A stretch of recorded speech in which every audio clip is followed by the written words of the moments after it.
साथियों, section controller का notification तो आपने देख लिया होगा और मुझे पूरा यकीन है कि तैयारी में भी आप जुट गए होंगे।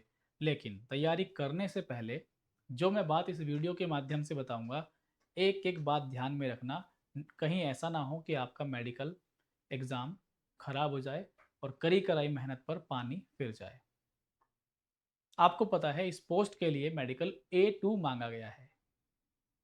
मैं खुद रेलवे ग्रुप डी का मेडिकल क्लियर किया।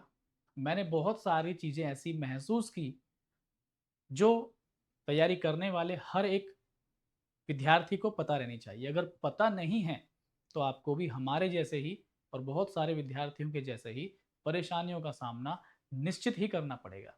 क्या क्या वो परेशानियां हैं, हम चर्चा करेंगे। नमस्कार, मैं सिद्धार्थ स्वागत करता हूं आपका YouTube channel the life study पर। देखिए ज़रा ध्यान से, मेडिकल के बारे में हम जान के चलते हैं। बहुत सारी चीज़ें आपके लिए लेके आया हूँ, ठीक है। ध्यान से समझना, हर एक पॉइंट बताऊंगा। बहुत इंपॉर्टेंट वीडियो होने वाला है। पहली चीज़ आप देखो, मेडिकल में होगा क्या क्या। डिस्टेंस विजन 6/9, 6/9 बिना चश्मे के। ये देखो, आप कभी आप किसी बहकावे में हो, बिना चश्मे के होगा 6/9, 6/9। A2 मेडिकल स्टैंडर्ड मांगा गया है, यहाँ पर साफ साफ मेंशन है। वीडियो अगर 10-5 मिनट का हो गया लेकिन इंफॉर्मेटिव होगा। दूसरा, उसमें नियर विजन भी आपका चेक होगा, 0.6 और ये भी बिना चश्मे के है, ध्यान रखना। तीसरा point, colour vision, binocular vision and night vision और मायोपिक विजन टेस्ट पास करना मैंडेटरी है। भाई वर्डिंग पे ध्यान देना, ठीक। ये मैंडेटरी है, मतलब करना ही पड़ेगा पास, ठीक है। फोगिंग टेस्ट भी मेंशन है, नोटिफिकेशन में फोगिंग टेस्ट भी मेंशन है। ये सारे टेस्ट के ऊपर मैंने वीडियो बनाए हुए हैं आज से 2 ढाई 3 साल पहले। फिर से बना दूंगा अगर आप कहेंगे तो। आगे अगर हम देखेंगे तो यहाँ पर देखिए जरा, डॉक्यूमेंट वेरिफिकेशन के बाद रेलवे हॉस्पिटल में मेडिकल होता है, आपको पता है। अगर आप सेलेक्टेड हैं या पहले इस प्रोसेस से गुजरे हैं, आइडेंटिटी वेरिफिकेशन और बेसिक डिटेल्स चेक होती है। अब देखो, मेडिकल में क्या होता है, हाइट, वेट, ब्लड प्रेशर और पल्सेस। अब मैं आपको वो सारी चीज बता रहा हूँ, क्या क्या इनमें से इंपॉर्टेंट है, जिनमें ज्यादा फोकस करते हैं रेलवे डॉक्टर। देखो यहाँ पे हाइट का इतना बड़ा कोई मामला यहाँ पे है नहीं, वेट का भी कोई इतना बड़ा मामला यहाँ पे नहीं है, लेकिन ब्लड प्रेशर ये इंपॉर्टेंट है, ठीक। तो बीपी इंपॉर्टेंट है, पल्स भी इंपॉर्टेंट मानिए, लेकिन इतना इसको सीरियसली लेता नहीं है। हाँ, डॉक्टरों के पास ये अधिकार है कि अगर उनको लगता है कुछ ऐसी प्रॉब्लम है जो प्रोग्रेसिव बीमारी है, प्रोग्रेसिव डिजीज है, जो भविष्य में आपको परेशान कर सकती है, तो रेलवे डॉक्टर्स आपको दूसरे हॉस्पिटल में स्पेशल मेडिकल के लिए भेजते हैं। वहाँ से आपकी रिपोर्ट लेते हैं, उस रिपोर्ट को वो देखते हैं, ऑब्जर्व करते हैं, फिर आपकी प्रक्रिया आगे बढ़ाते हैं। उनको लगता है कि भाई कोई प्रॉब्लम नहीं है तो आपको पास कर देते हैं, नहीं तो कहते हैं बेटा घर जाइए, बाद में आपको पता लग जाएगा आपका निर्णय क्या लिया गया, ठीक है। आगे आप देखिए यहाँ पर जनरल फिजिकल एग्जामिनेशन। इसमें कुछ नहीं है, फिजिकल में उठा बैठा के देखते हैं, मतलब आपकी फिजिकल एक्टिविटी को देखते हैं। बैठा के देखेंगे, हाथ हिलवा के देखेंगे, ठीक है, ऐसे करवा के देखेंगे, ठीक, चला के देखेंगे, इस तरह से देखते हैं, ठीक है। यहाँ पे देखो सबसे इंपॉर्टेंट है आई टेस्ट। भाई बहुत इंपॉर्टेंट है, मैं बता रहा हूँ, बहुत ज्यादा इंपॉर्टेंट है। इस पर ही पूरा खेल होने वाला है। Distance, near vision, colour vision, Ishihara इसको बोलते हैं आप, binocular vision and night vision, myopic और फॉगिंग टेस्ट। अब देखिए जो ईएनटी है, ईयर, नोज और थ्रोट, कान, नाक और गला, इन तीनों का एक कॉमन पाथ होता है, ठीक है। ये तीनों एक ही रास्ते से कनेक्टेड रहते हैं, ठीक है। तो ये ईएनटी भी आपका चेक होता है। कान की चेकिंग बहुत तरीके से की जाती है, ठीक। कानों को भी चेक किया जाएगा, ध्यान से सुन लो। अब यहाँ पर हार्ट एंड लंग्स एग्जामिनेशन भी होगा स्टेथोस्कोप के द्वारा, ठीक है।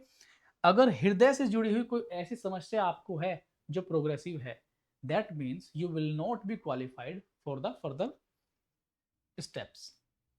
बोन्स, जॉइंट्स, स्पाइन, देखो बोन्स देखी जाएंगी, जॉइंट्स देखे जाएंगे, स्पाइन के मूवमेंट भी चेक कराया जाता है। मैंने कहा ना, उठा के देखेंगे, बैठा के देखेंगे, है ना, चलने फिरने में कोई दिक्कत तो नहीं है, वो सारी चीज आपके साथ होंगी, ठीक है। अगर इसमें बहुत बड़ी प्रॉब्लम है, बोन्स में, जॉइंट्स में, स्पाइन में बहुत अगर मेजर प्रॉब्लम है, तो तब जाके आपको दिक्कत आएगी। अगर छोटी मोटी प्रॉब्लम है, आपका बचपन में हाथ वाथ टूटा है, पाँव वाँव टूटा है, लेकिन मूवमेंट्स आपके सही हैं, तो आपको फिट कर दिया जाता है, ठीक है। नेक्स्ट है आपका न्यूरोलॉजिकल एग्जामिनेशन, अगर ज़रूरत नेक्स्ट है आपका यूरिन टेस्ट और कुछ सेंटर्स पर बेसिक लैब टेस्ट डॉक्टर के डिसीजन पर हो सकते हैं। यूरिन टेस्ट क्यों करते हैं, बताइए क्यों करते हैं? भाई यूरिन टेस्ट से बहुत सारी बीमारियों का पता लग जाता है, ठीक है, वो मैंने और दूसरे वीडियोज में बताया हुआ है। ठीक, तो ये अगर यूरिन से कुछ बहुत सीरियस इशू सामने आया तो आपके सामने प्रॉब्लम होगी, अदरवाइज इतना बड़ा इशू यहाँ से नहीं है। कैंडिडेट फिजिकली फिट होना चाहिए, वह तो आपको पता ही है, फिजिकली स्ट्रक्चर आपका ठीक होना चाहिए। ठीक है, अब यहाँ पे देखिए, लेसिक रेफ्रेक्टिव सर्जरी वाले कैंडिडेट्स सेक्शन कंट्रोलर पोस्ट के लिए एलिजिबल नहीं हैं भाई साहब।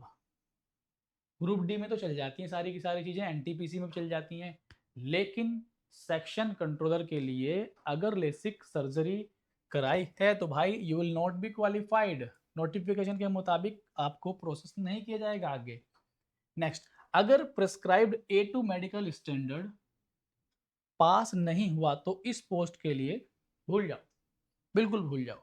नेक्स्ट, मेडिकल अपील का प्रोविजन नोटिफिकेशन के रूल्स के हिसाब से अवेलेबल हो सकता है, लेकिन अंतिम फैसला डॉक्टर्स ही करेंगे। समझ में आ गई बात आपको? नेक्स्ट आप देख लीजिए, यहाँ पर एग्जाम के कुछ टिप्स हैं। जब आपका एग्जाम होगा, मेडिकल देने आप जिस दिन जा रहे होंगे, तो उस दिन के लिए कुछ सुझाव है मेरे आपको, तो वही आप लोग ध्यान रखना। सुझाव नंबर 1 क्या है भाई? अच्छी नींद लेके जाना। ठीक, कलर ब्लाइंडनेस टेस्ट पहले से आंखों का करा लो, कलर ब्लाइंडनेस भी करा लो, और आंखों से जुड़े हुए जितने टेस्ट हैं सारे करा लो। बता रहा हूँ पहले ही, भुगता हुआ हूँ इसलिए बता रहा हूँ। ठीक है, देख रहे हो ना, ये चश्मा मेरे ऊपर भी लगा हुआ है। ठीक है, alcohol, tobacco and excessive caffeine avoid करो मेडिकल से पहले। कान में वैक्स हो तो पहले, मतलब कान को साफ करा के चला जाना, कभी उसमें कुछ चिपचिपा पदार्थ येलो येलो सा होता है ना, वो भरा पड़ा हो। ठीक है, ओरिजिनल डॉक्यूमेंट्स और स्पेक्टिकल्स सिर्फ अगर डेली यूज करते हो तो साथ रखो। ध्यान रखना, A2 मेडिकल विदाउट ग्लास होगा, विदाउट स्पेक होगा, में विजन बिना चश्मे एवेल्यूएट होता है। समझ में आ गई बात? नेक्स्ट आपको बताता हूँ, आगे देख लीजिए। ठीक है, ये नोट्स अपलोडेड नोटिफिकेशन और इंडियन रेलवे के A2 मेडिकल स्टैंडर्ड के पब्लिकली डॉक्यूमेंटेड रिक्वायरमेंट्स पर बेस्ड हैं, जो मैंने आपको बताया, नोटिफिकेशन से जानकारी लेकर के मैंने आपको बताया है।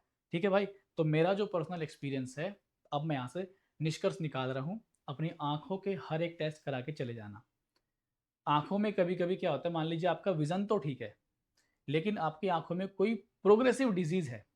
ठीक है, प्रोग्रेसिव डिजीज का अभी मेरे नाम याद नहीं आ रहा, बहुत सारे डिजीज ऐसे हैं जो उम्र बढ़ने के साथ साथ आंखों में भी बढ़ते रहते हैं, तो ऐसे केस में आपको बिल्कुल अनफिट कर दिया जाता है। ठीक, तो पूरी बॉडी में ही जांच करा लेना कि कहीं पे कोई ऐसी समस्या तो नहीं है, वरना पूरी मेहनत आपकी बेकार होनी है, ये निश्चित है।